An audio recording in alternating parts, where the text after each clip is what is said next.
সেবা করার চেষ্টা করবো, আপনাদের পাশে থাকার চেষ্টা করবো। আল্লাহ তাআলা আমাকে যদি সেই সুযোগ দেওয়ার দান করেন, সেটা বলে আমিন। আসসালামু আলাইকুম রাহমাতুল্লাহি ওয়া বারাকাতুহু। সবাই জিকির করুন লা ইলাহা ইল্লাল্লাহ, জোরে লা ইলাহা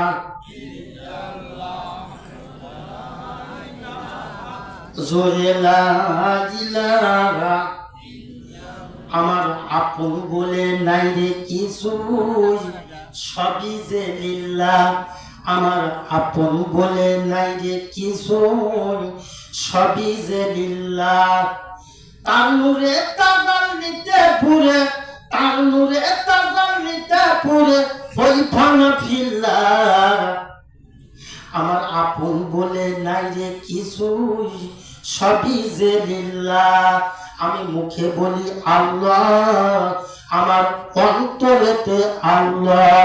লা ইলাহা ইল্লাল্লাহ, জোরে লা ইলাহা।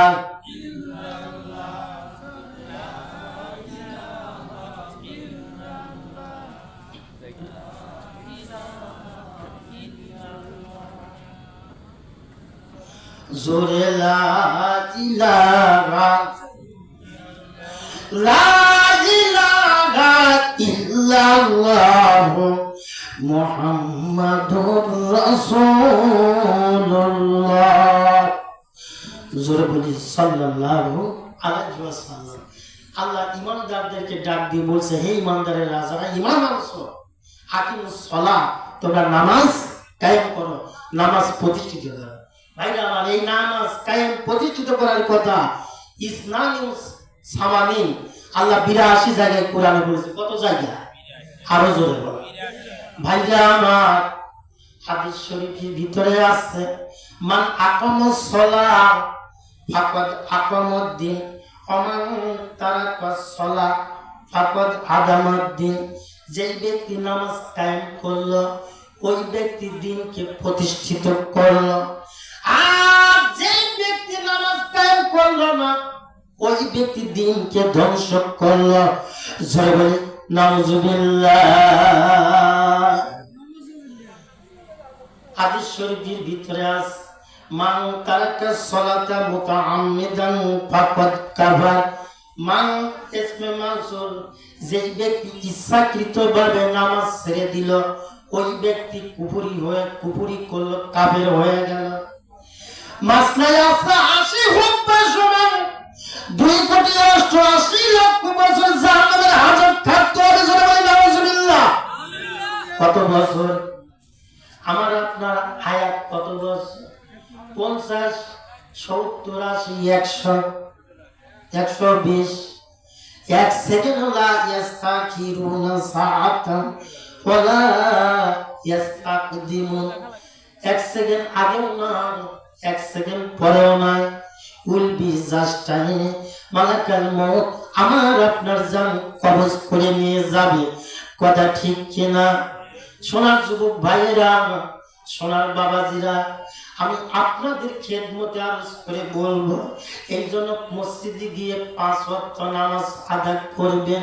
হাদিস শরীফের মধ্যে আছে, আনাস ইবনে মালিক রাদিয়াল্লাহু তাআলা قال قال رسول الله صلى الله عليه وسلم من صلى لله 40 يوما في الجماعة يدرك التكبيرات الأولى كتب له براءتان براءة من النار وبراءة من النفاق متفق عليه جل سبحان الله।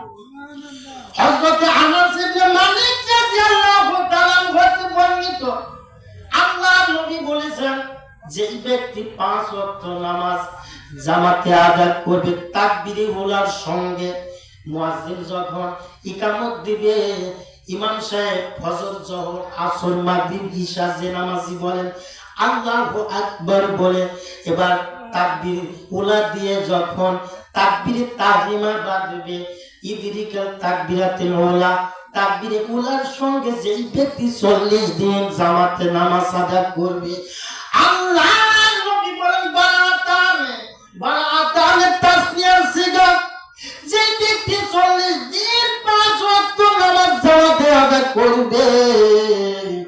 ওই ব্যক্তিকে আল্লাহ নবী বলেন 2টা পুরস্কার দেওয়া হবে। জয় বলি মারহাবা। শুনবেন আপনারা? 1 নম্বর পুরস্কার হলো বারাতুন মিনান নার। যে ব্যক্তি 5 ওয়াক্ত নামাজ জামাতে আদায় করবে, আল্লাহ নবী বলেন ওই ব্যক্তিকে বারাতুন মিনান নার, জাহান্নামের আযাব থেকে পরিত্রাণ মুক্তি দেওয়া হবে। জয় বলি মারহাবা। শর্ত হলো কি? তাকবীরে উলা, জামাতের সাথে। কিসের সাথে? আরো জোরে বল, কথা বুঝতেছেন? 2 নম্বর বারাতুন মিনান নিফাক। কপটতা থেকে, নিফাক থেকে আল্লাহ পরিত্রাণ দিবে। সম্মানিত সুধী, সম্মানিত মুসলমান কিরাম, এই জন্য 5 ওয়াক্ত নামাজ আদায় করবেন। এই জন্য 5 ওয়াক্ত নামাজ কায়েম করে যাবেন। দুনিয়াতে সুখ শান্তি পাবেন, সমাজে গ্রামে এবার মানুষেরা ভালোবাসবে, শ্রদ্ধা করবে, সম্মান করবে। হাদিস শরীফের মধ্যে আছে মান দাওনা আলা সালাতিল জামাত খামসু খিসাল। যেই ব্যক্তি 5 ওয়াক্ত নামাজ জামাতে আদায় করবে, আল্লাহ নবী বলেন তাকে 5টা পুরস্কার দেওয়া হবে। জোরে বলি সুবহানাল্লাহ। কয়টা পুরস্কার? আরো জোরে বলুন। আপনাদের কি কষ্ট আছে ভাই? কারা কারা শুনবেন? একটু হাত উঠান তো। 1 নম্বর পুরস্কার হলো ওয়াদিকুল মাইশা। যে ব্যক্তি 5 ওয়াক্ত নামাজ জামাতে আদায় করবে, কুরআন হাদিসের বিধিবিধান অনুযায়ী চলবে, হালাল রুজি আয় উপার্জন করে ভক্ষণ করবে, ওই ব্যক্তির সংসারের অভাব অনটন আল্লাহ দূর করে দিবে। জয় বলি মারহাবা। ও মুসলমান, 2 নম্বর আযাব এবং কবর। কবরের আযাব মাফ। কার কবরের আযাব মাফ? নামাজি ব্যক্তি। ভাইজান, আমি আপনি যে আজকের জালসার মাহফিলে এসেছি, আমি আপনি বাড়ি যাবই, আমার আপনার মরণ হবে না, এর কি গ্যারান্টি, নিশ্চয়তা কেউ দিতে পারবেন? আরো জোরে বলুন। আল্লাহ রাব্বুল আলামিন কুরআনুল কারীমের মধ্যে ঘোষণা করেন, কুল্লাউ কুনতুম ফি বুয়ুতিকুম লাবারাযাল্লাযীনা কুতিবা আলাইহিমুল কতল। কোন আমরা সিগা নবী গো, আপনি বলে দেন যার যেখানে মৃত্যু তাকে সেখানেই যেতে হবে। জোরে বলি সুবহানাল্লাহ। কিতাবের ভিতরে আছে হযরতে মালাকুল মউত আজরাইল আলাইহিস সালাম এক যুবকের জান কবজ করার জন্য চীন দেশে যাচ্ছে। এবার চীন দেশে যেতে যেতে পথের মধ্যে আল্লাহর আযম পয়গম্বর হযরতে সুলাইমান আলাইহিস সালামের সঙ্গে দেখা হয়। হযরতে সুলাইমানকে দেখিয়া হযরতে আজরাইল সালাম দিয়া দাঁড়ায়া গেলেন। এবার হযরতে সুলাইমান আলাইহিস সালাম বললেন, ভাই আজরাইল ইজলিস, আপনি বসুন। হযরতে মালাকুল মউত আজরাইল আলাইহিস সালাম আল্লাহর পয়গম্বর সুলাইমান আলাইহিস সালামের দরবারে বসে গেলেন। এবার সুলাইমান নবীর দরবারে হাজার হাজার মানুষ বসা। হযরতে সুলাইমান আলাইহিস সালাম কোরআন এবং হাদিসের আলোচনা করছে। মানুষেরা এবার মনোযোগ দিয়ে শুনছে। আল্লাহর মালাকুল মউত আজরাইল এবার হযরতে সুলাইমান আলাইহিস সালামের দরবারে বসে কথাবার্তা নসিহত আলোচনা শুনছে। এবার শুনতে শুনতে হযরতে আজরাইল আযাবিল আলাম এবার মাজলিসের সামনের দিকে তাকায়া দেখতেছে, এ তো সেই যুবক যে যুবকের জান কবজ করার জন্য আমি চীন দেশে যাচ্ছি। জোরে বলি মারহাবা। আজরাইল আলাইহিস সালাম পকেট থেকে ডায়েরি বের করে নামের তালিকা তালাশ করতেছে। এ তো সেই যুবক যেই যুবকের জান কবজ করার জন্য চীন দেশে যাচ্ছে। ভাইজান আমার, মালাকুল মউত আজরাইল আলাইহিস সালাম যুবকটার দিকে তীক্ষ্ণ দৃষ্টিতে তাকাইলেন, কড়া দৃষ্টিতে তাকাইলেন। এবার তীক্ষ্ণ দৃষ্টিতে তাকানোর সঙ্গে সঙ্গে যুবকটা বড় ভয় পেয়ে যায়। হযরত সুলাইমান আলাইহিস সালাম আজরাইল আলাইহিস সালামকে ডাক দিয়ে বলেন, ভাই আজরাইল আপনি চলে যেতে পারেন। হযরত আজরাইল অনুমতি পেয়ে এবার তিনি তার কাজে বের হলেন। হযরত সুলাইমান আলাইহিস সালামের দরবারে এবার যুবক দাঁড়ায়া থর থর করে কাঁপে, দুই চোখের পানি দিয়ে কাঁদছে আর বলছে, হুজুর গো, আমার জীবনের সবচাইতে বড় আশা আপনার সঙ্গে দেখা করা, সাক্ষাৎ করা, মোলাকাত করা। হুজুর আমার আশা পুরা হয়েছে, আপনি দয়া করে মেহেরবানি করে আমাকে চীন দেশে পৌঁছাইয়া দেন। এবার হযরত সুলাইমান আলাইহিস সালাম বলতেছে, বাবা আমি কেমনে তোমাকে চীন দেশে পৌঁছাইব? চীন দেশে পৌঁছানোর মতো কোনো ব্যবস্থা নাই।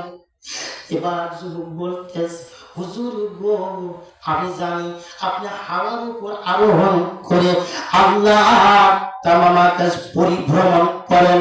জোরে বলি মারহাবা, লিল্লাহি তাকবীর। কি শ্রোতা আগের চাইতে বাড়ছে না কমছে? কি তাকবীরের আওয়াজ হয়েছে? আপনাদের মনের কাছে প্রশ্ন করলে উত্তর বেরিয়ে আসবে। তাকবীর কি এক চাইতে জোরে হবে না? রাত কি বেশি আছে? উস্তাদের মায়ের শেষ রাতে ভাই আসবেন, কথা ঠিক আছে, রেস্টে আছে মামা হুজুর। তাকবীর কি জোরে হবে? ইনশাআল্লাহ। লিল্লাহি তাকবীর।